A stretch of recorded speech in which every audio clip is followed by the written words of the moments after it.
This afternoon, we will read one of Gift and Time's favorite books. It is called When Itchy Witchy Sneezes. It is written by George Cowley, and the pictures, yes, were illustrated by Wendy Hodder. So, yes, Boom Boom and Gummy, when we are reading a book, we open our ears and we open our eyes, but we just zip our mouth. Okay, let's read. When Itchy Witchy Sneezes. Achoo!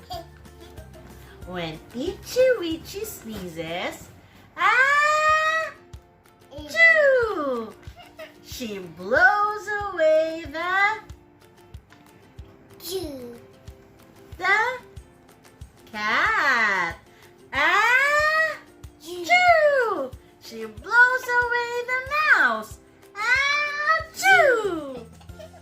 She blows away the garden. Achoo! She blows away the...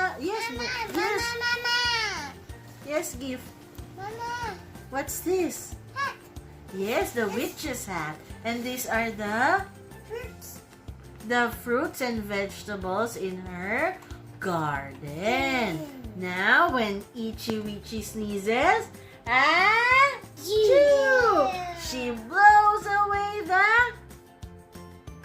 house. She blows away the clouds.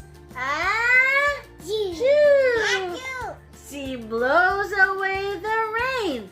Achoo!